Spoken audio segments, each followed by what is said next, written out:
देवराज ब्राह्मण चोरी करने के बाद भी भगवान शंकर के धाम गया है, उसका एक कारण था कि देवराज ब्राह्मण की माता एक लोटा जल शिव को समर्पित करती।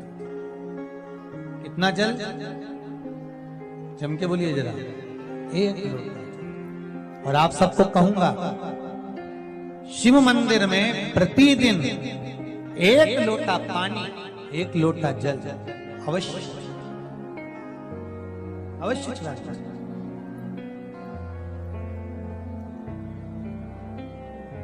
एक लोटा पानी भगवान शंकर को अवश्य। क्या होता है? 3 दोष समाप्त होते हैं एक लोटा पानी शिव जी को चढ़ाने से। 3 दोष। पहला पितृदोष, दूसरा वास्तु दोष और तीसरा कालसर्प दोष। जब हम घर में से जल लेकर जाते हैं तो हमारे घर का पानी जब जाता है तो घर का जो वास्तु केंद्र होता है वो रसोई घर होता है। रसोई घर में से जल ले जाकर शिव जी को चढ़ाते हैं तो उससे वास्तु दोष समाप्त। दूसरे नंबर पर है पितृदोष। घर का जो मटका होता है, परिंडा होता है, हंडा होता है, वो पितरों का स्थान होता है। उस पितरों के स्थान पर जो जल भरा होता है उसमें से अगर भाग भगवान शिव को चढ़ाया जाए तो पितरों का देवता आर्यमा भगवान शंकर के कहने पर चल जाए। इसलिए वो भाग जब शिव को प्राप्त होता है तो आर्यमा संतुष्ट होकर पितरों को भी फल प्रदान करता है। तीसरे नंबर पर कालसर्प दोष।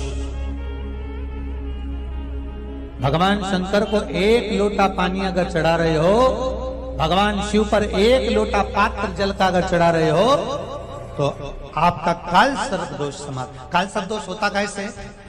शंकर भगवान का चढ़ा हुआ जल तुलसी जी में चढ़ाने से पत्रिका में कालसर्प दोष हो जाता है। जैसे माँ जो होती है ना, घर की जो माँ होती है, अगर गर्भ में बच्चा है, गर्भ में संतान है और वो शिव जी पर अगर एक लोटा पानी जैसे शंकर जी पर जल चढ़ाया, थाली में सारे भगवान को निला लिया, गणेश जी, देवी जी, शंकर जी, सारे देवताओं को एक ही थाली में रखकर स्नान कराकर वो शंकर का चढ़ा हुआ जल जब चढ़ाया जाता है तुलसी जी में ले जाकर लोग डाल देते हैं, उससे जो बच्चा जन्म लेता है उस बच्चे की पत्रिका में कालसर्प दोष आ जाता है।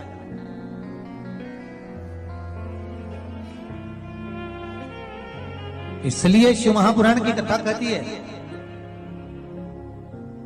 सारे देवताओं को भले एक ही थाली में स्नान करा लो, एक ही पात्र में स्नान करा, पर देवाधिदेव महादेव को एक छोटे से पात्र में अलग से स्नान करा लेना चाहिए, अलग से।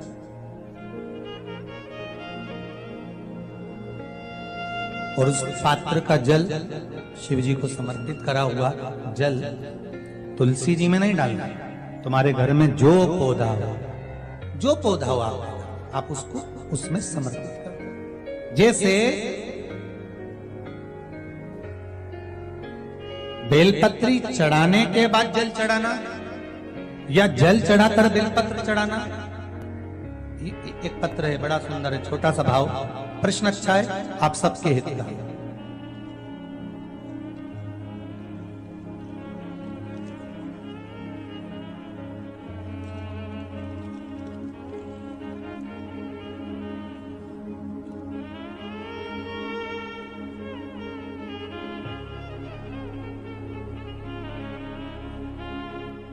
अरुणा जी अग्रवाल जयपुर, झरना जी अग्रवाल जयपुर राजस्थान से इन्होंने प्रश्न किया है, गुरुदेव दूध, कच्चा दूध केवल शिवलिंग पे चढ़ाना चाहिए या पूरे शिव परिवार पे चढ़ाना चाहिए? प्रश्न अच्छा है। और शिव महापुराण की कथा रुद्राक्ष उत्सव चल रहा है तो आप उसको समझें। दूध केवल शिवलिंग पे चढ़ाना चाहिए या जो शिवलिंग के आसपास में सभी परिवार विराजमान होता है उस पे भी चढ़ाना चाहिए?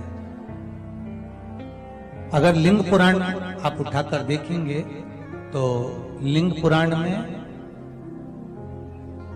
एक बड़ा सुंदर संवाद आता है जिसमें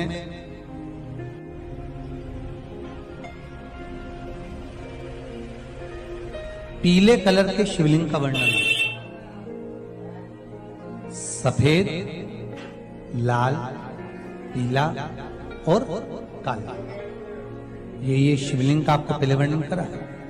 ब्राह्मण सफेद मट्टी का शिवलिंग बनाता है, वैश्य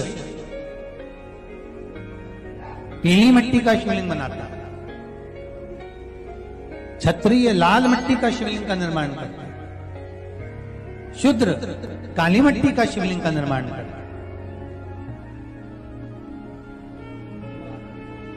काली मिट्टी के शिवलिंग का निर्माण करता है। ये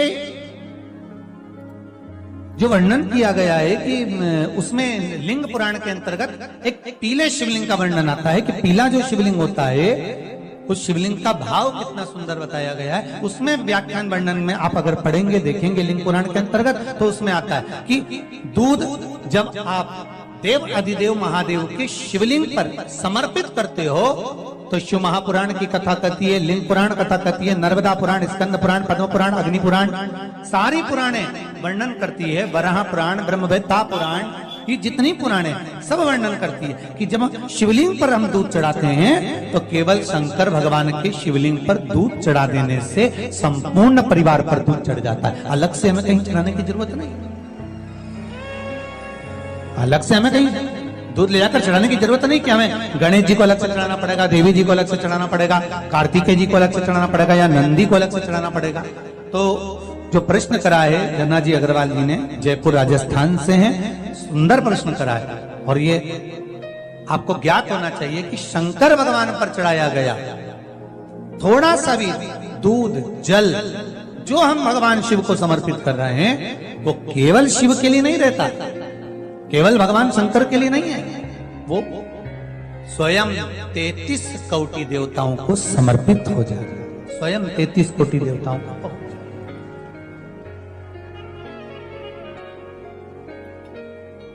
अलग से देने की जरूरत नहीं होती।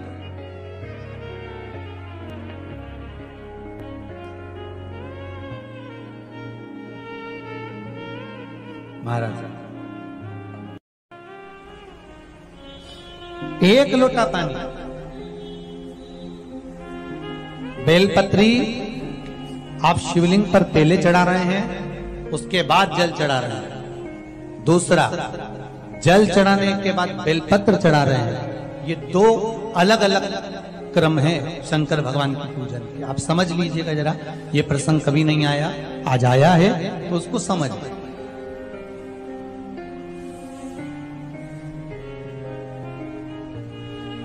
पहले बेलपत्र, उसके बाद में जल जो चढ़ाया जाता है ये रोग मुक्ति के लिए चढ़ाया जाता है।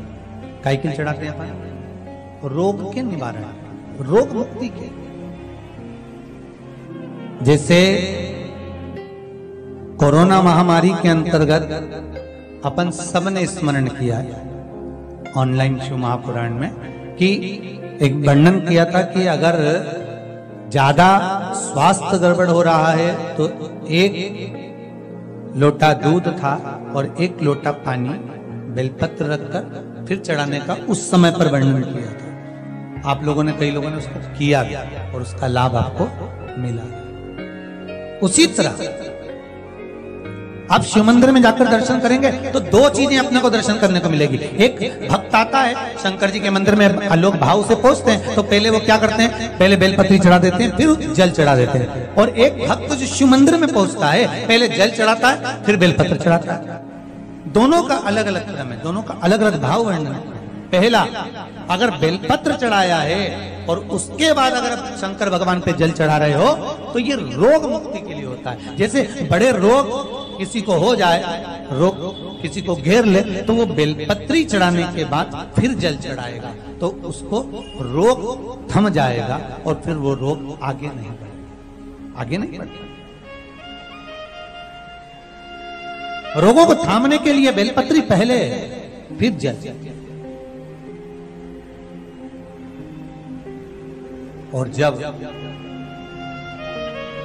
कुछ कार्य के लिए आप, सिद्धता के लिए आप, अच्छे कार्य के लिए आप, मन की प्रसन्नता के लिए, आनंदता के लिए आप शिव आराधना कर रहे हो, आप शंकर की आराधना कर रहे हो, तो आप जल चढ़ाकर फिर बेलपत्री चढ़ाओ, उसका लाभ आनंद में। आपने जल चढ़ाया, उसके बाद बेलपत्री चढ़ाई।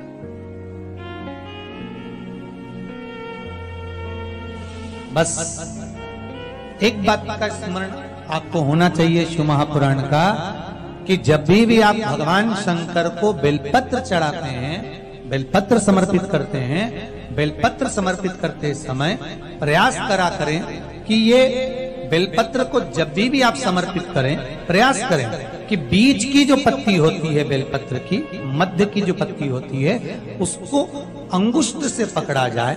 उसके बाद में आप फिर बेलपत्री को शिव पर समर्पित करें, प्रयास करें।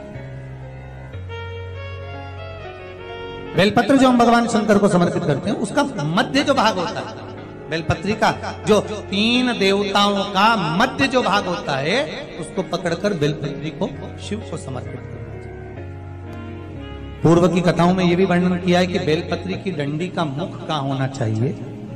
पूर्व की कथाओं में यह भी बताया गया है कि बेलपत्री की तीनों डंडियों के बीच में, तीनों पत्तियों के बीच में जो खाली जगह होती है, डंडी होती है, उसका क्या महत्व है, ये पूर्व की कथा में पहले बता चुके।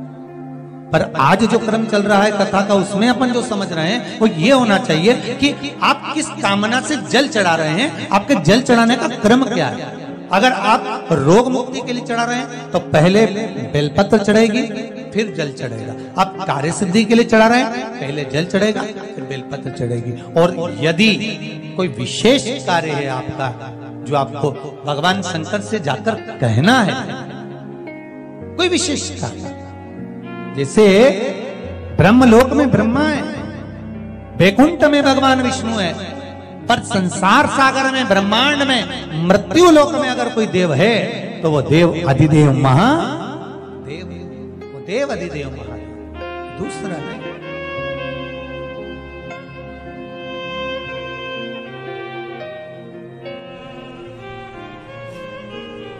कोई दूसरा नहीं है। भगवान दया करना, मैं तेरे भरोसे हूँ। भोलेनाथ दया करना,